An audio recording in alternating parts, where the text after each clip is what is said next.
Hello and welcome back to the Antique Air Show. My name is Jared, and on today's episode, we're taking a look at the 1965 aviation classic, Those Magnificent Men in Their Fly Machines, or How I Flew from London to Paris in 25 hours and 11 minutes.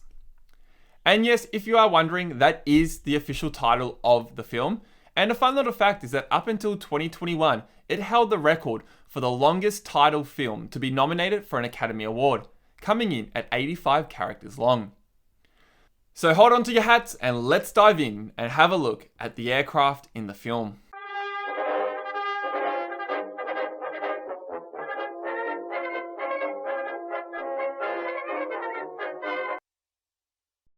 Those Magnificent Men in Their Fly Machines, or How I Flew from London to Paris in 25 hours and 11 minutes, was a British epic comedy period film released in 1965.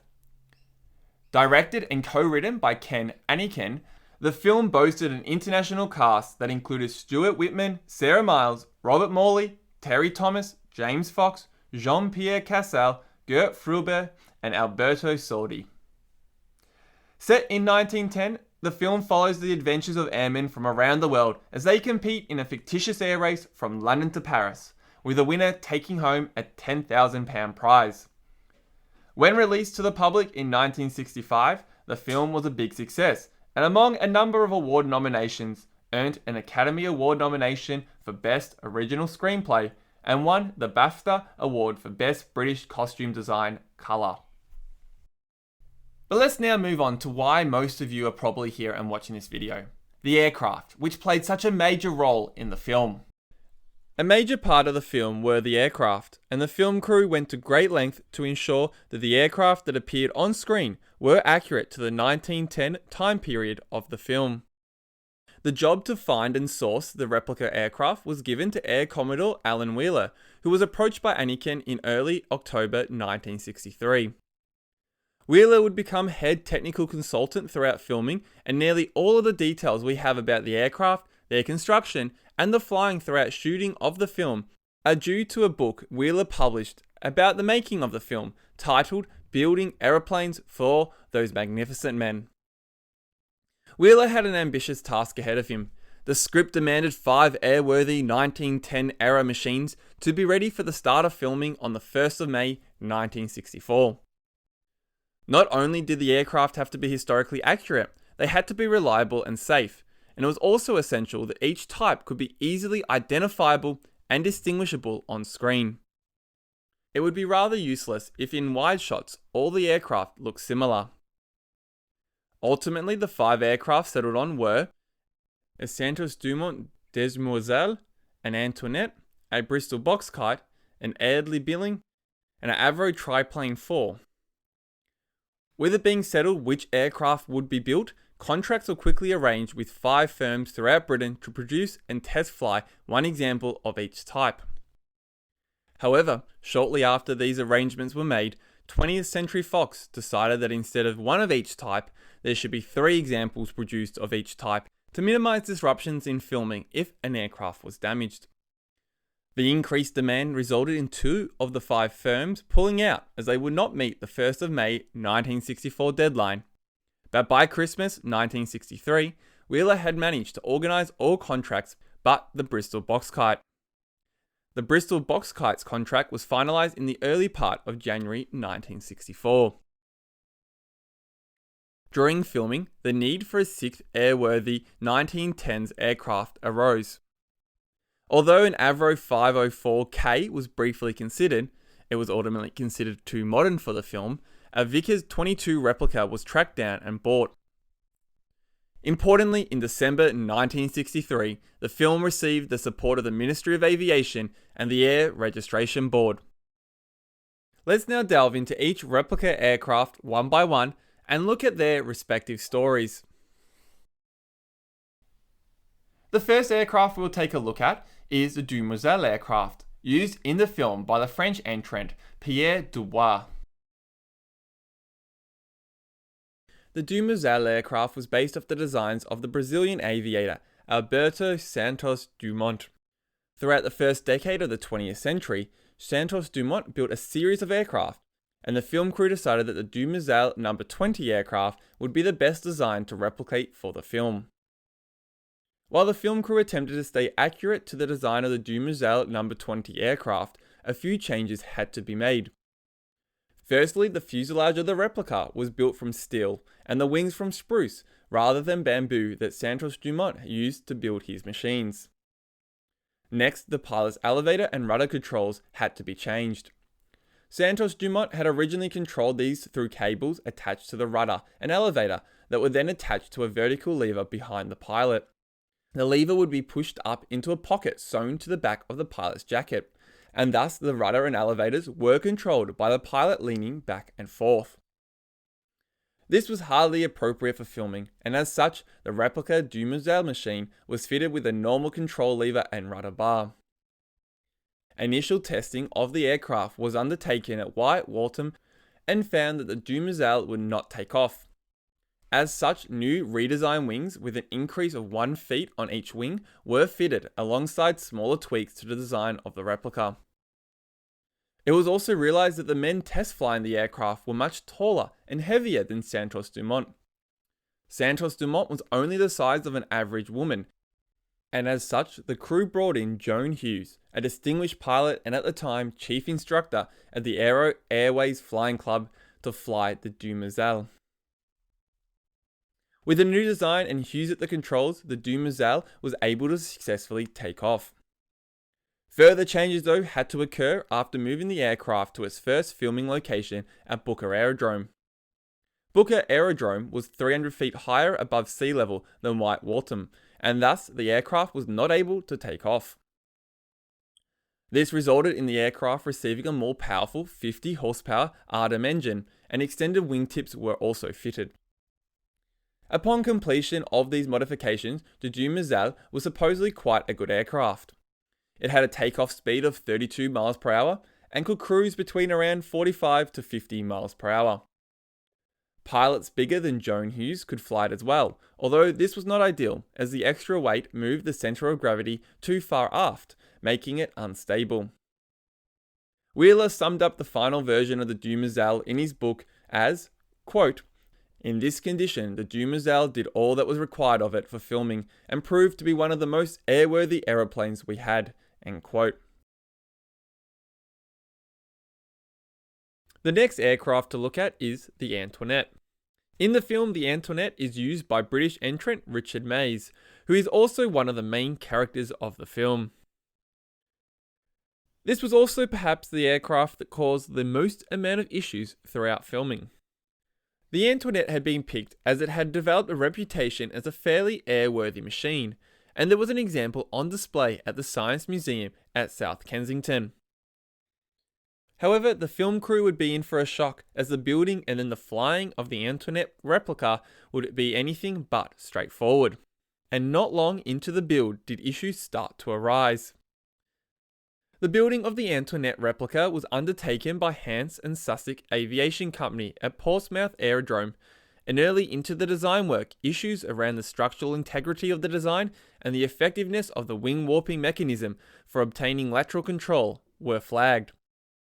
The idea of fitting ailerons was floated, but ultimately this was rejected, due to worries that an aileron may more or less work as a tab and possibly result in the controls reversing themselves when exerting a force on them.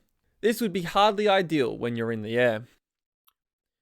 Additionally, once the replica was flying, it was quickly found that it was rather easy to stall a wing during takeoff, even while the wheels were on the ground. The leading edge of the replica's wing was modified to prevent this from occurring, as well as to help improve the controllability of the machine all round. The Antionette was not an overly airworthy aircraft, and throughout filming it needed to operate within a tight operating window. The replica had to be flown before 10 AM or after 5 PM, as after these times the air became too bumpy for it. It also did not feature in the scene showing all the aircraft crossing the White Cliffs of Dover, as it was deemed too risky. Flying over the cliffs were not so much the problem, it was turning around, getting back over the cliffs, and landing back at Swingate Aerodrome that caused much concern for the film crew. During filming, ailerons were added to the Antionette replica to try and improve its flying abilities. These were hinged from the rear spar of the wing, and with the addition of extra bracing to try and stop control reversal, they did improve controllability. A few other smaller tweaks were made, and eventually a flight of 25 minutes and an altitude of 1,000 feet was achieved on a flight around Henlow Aerodrome. Perhaps the one strong part of the design was the de Havilland Gypsy 1 engine, which proved to be very reliable. Ultimately though, the Antionette design proved troublesome and was one of, if not the most problematic aircraft throughout filming. As Wheeler notes in his book, quote, "As it was, the Antionette got by," end quote. The next aircraft we'll explore is the Eardley Billing biplane, which appeared in the film in two guises, starring as the aircraft for both the German and Japanese entrant. The Japanese version differed from the German plane by having the fuselage covered by fabric and the interplane struts also covered by fabric. An Eardley Billing tractor biplane was certainly a unique choice for the film, being a rather obscure model. Even though during the 1960s there was limited information available on the Eardley Billing, from the photos they had, the film crew believed it would be a rather straightforward design to build. This may have been true, but during filming a number of issues arose with the replicas. The aircrafts were delivered late, and as such only a limited amount of testing was done on the German version of the aircraft before filming. Here it was quickly found that the Continental A65 engine fitted was insufficient for the aircraft to make a safe circuit of the aerodrome, and as such the engine was changed to a 90 horsepower Rolls-Royce C90 engine. The aircraft also featured a lack of lateral control. This was due to a series of issues with the setup of the control circuit and would require a significant amount of time to fix properly. Without the time needed to properly fix this issue, the crew instead focused on securing the aileron circuit pulleys properly and rigging the cables tighter than usual. While not perfect, these modifications were said to have greatly improved lateral control, although a fair amount of rudder was still needed. Thankfully, the rudder controls were rather effective. The other major issue that arose with the Eardley Billing replicas throughout filming concerned the long tail skid. When turning on the ground, the long tail skid imposed greater loads on the tail assembly than it was designed to carry. On one occasion, before flying, the stern post of one of the replicas was found to be broken clean, having to be hastily repaired. With the Japanese version of the Eardley Billing, it did not have the luxury of being tested before being put in front of the cameras, being sent straight to Camber Sands near Rye for filming.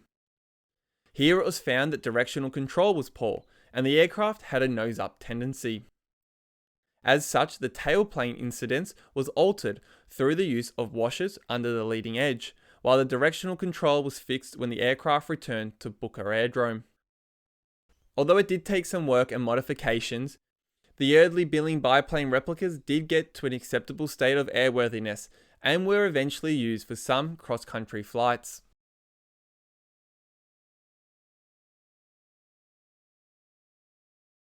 For the main villain, Sir Percy Ware Armitage, the film crew decided to equip him with an Avro Triplane IV.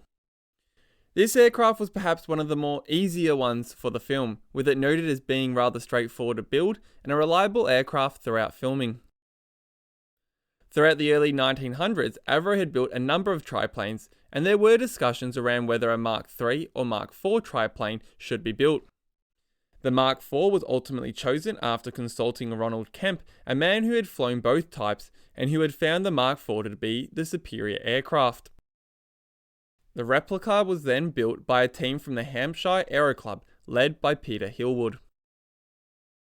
The crew were further aided when they were supplied with the historical data and drawings of the Avro Triplane Mark IV from Mr. Geoffrey Verdon Roe, son of Avro founder A.V. Roe. The replica aircraft received a late 1920s 90 horsepower Cirrus 2 engine on loan from the Shuttleworth collection. Due to concerns that the engine might be too powerful, the Cirrus engine was only ever used with full throttle during takeoff. Apart from that, it seems the aircraft performed well throughout filming, and as such, there is rather little to comment on. Okay, let's keep moving and move on to our next aircraft, the Bristol Boxkite. With a resemblance to a Wright biplane, it is perhaps not surprising that the Boxkite was used as the aircraft flown by the American character in the film, Orville Newton. The Boxkite had good flying characteristics and structurally held up well throughout filming, with little maintenance required. Most of the issues with the aircraft stemmed from the engine used.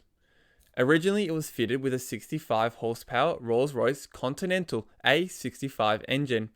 However, early on in filming, this was found to generate insufficient amount of thrust, and as a result, the engine was swapped out for a 90 horsepower Rolls-Royce C90 engine. But this would cause a series of separate issues. Firstly, the C90 engine needed to be modified if it was to be used as a pusher engine on the Boxkite. This was easy to fix, although it could not be installed until these modifications were done. Next, the more powerful engine made it very difficult for the aircraft to turn left due to the torque generated by the engine. The easiest and best solution for this was to insert a third rudder between the other two. However, as some shots had been filmed, this would cause continuity errors. To overcome this new problem, Wheeler and his crew kept the third rudder in and did not say a word to anyone else in the film crew. As it was not overly noticeable, it was never picked up on, and as a result, if you squint and look really hard and carefully, you will notice that the Boxkite has 2 rudders in some shots and 3 in others. Finally, and perhaps the biggest issue of all with the bigger C90 engine was that it would overheat super quickly. There was no easy solution for this either, and during the flight over the cliffs of Dover, the aircraft was airborne for too long and quit on its way back to the aerodrome. Thankfully, Wheeler, who was the pilot at the time, was able to make a successful crash landing, and the aircraft took off and flew back to the aerodrome the next day once the engine had cooled down. To fix the overheating problems, the main jet was eventually reamed out, fixing the issue. With the overheating problems fixed, the Boxkite made a number of successful cross-country flights.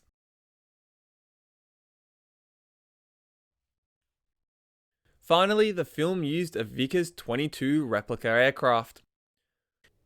For the air race, this aircraft was flown by the Italian entrant Count Emilio Ponticelli. The replica had been built by Doug Bianchi in 1960, before he had sold it, and it had to be tracked down for use in the film. It should be noted that Bianchi was quite involved in the making of those magnificent men in their flying machines. When purchased by 20th Century Fox for the film, a few modifications were made to the aircraft.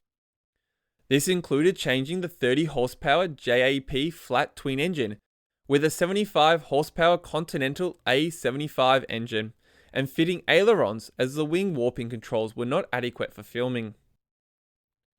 During filming, elevator flutter was experienced right down to low speeds, and as such, Bianchi had to extensively modify the elevators.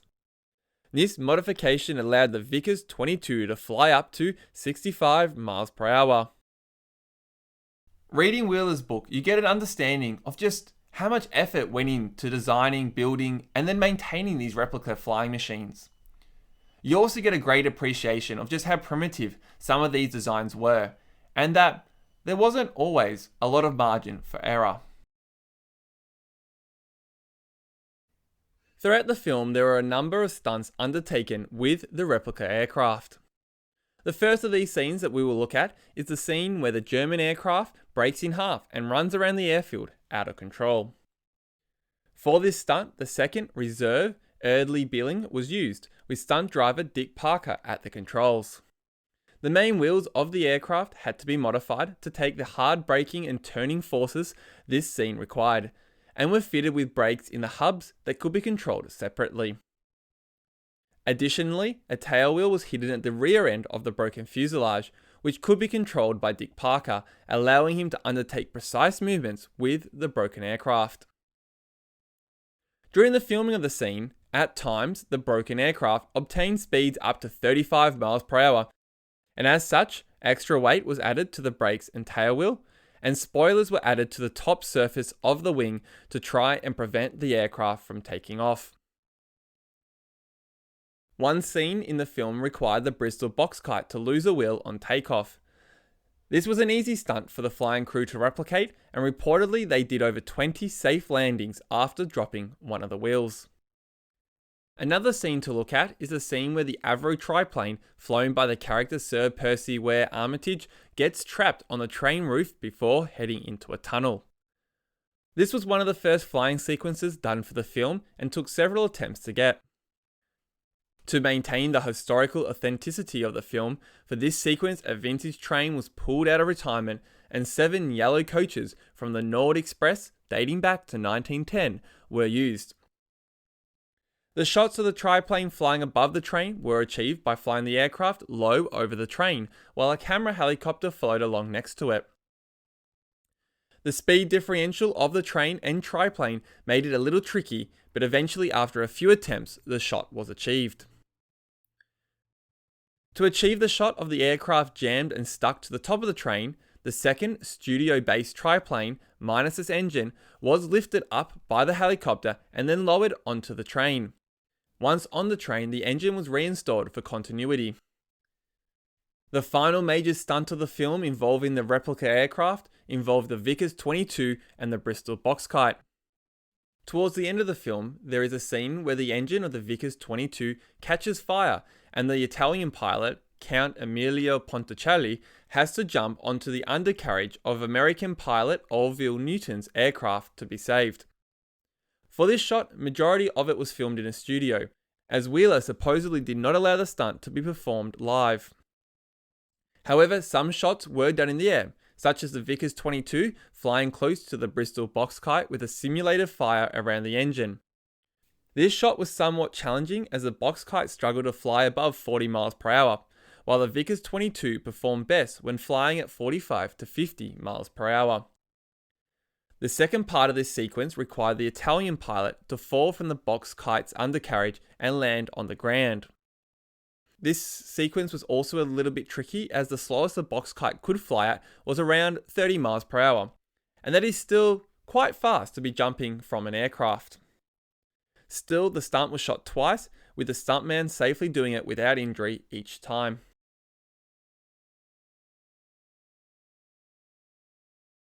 The filming was done at a number of locations, including Booker Aerodrome in Buckinghamshire, Camber Sands near Rye, the Cliffs of Dover, and a peaceful section of single track between Bedford and Henlow. The scene showing the aircraft flying over the Cliffs of Dover had to be done in perfect conditions, as there was concern with the wrong winds the aircraft wouldn't make it back over the cliffs. The Royal Air Force Air Sea Rescue also had a helicopter just out of shot in case any aircraft had to ditch in the Dover Harbour, and the Royal National Lifeboat Institution were ready on standby. Thankfully, the services of both organisations was never needed. The film crew tried to get permission to fly over Paris for the end of the film. However, this was denied, and instead the crew relied on composite photography to achieve the shots. The aerial crews also relied on a Tiger Moth to do rehearsals of the flying sequences, as well as to monitor atmospheric conditions. The replicas had limited windows in which it was safe to fly, and as a result, before each flight of the replicas, the Tiger Moth would fly the intended course to ensure it was safe for them to fly. Perhaps one of the more interesting filming techniques was the use of a special flying rig. Developed by Dick Parker, the rig suspended the replica aircraft 50 feet in the air, and when shot on camera, gave the appearance that the aircraft were flying.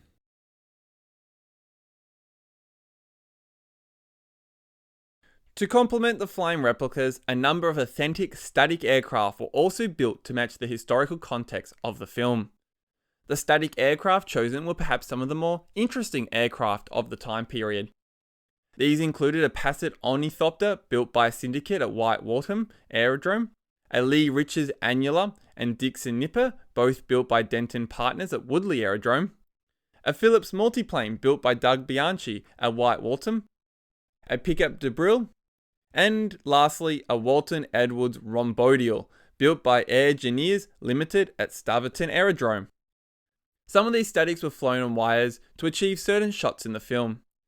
Additionally, some had engines installed, while others had electric motors installed to turn the propeller. Finally, a number of authentic surviving aircraft from the 1910 period were featured in the film. This included a 1912 Blackburn Type D monoplane from the Shuttleworth collection and a Deperdussin monoplane. While the Deperdussin monoplane seems to have been relegated to mainly set dressing roles, the Blackburn Type D monoplane plays a minor role in the film, being the aircraft flown by the Scottish entrant in the race.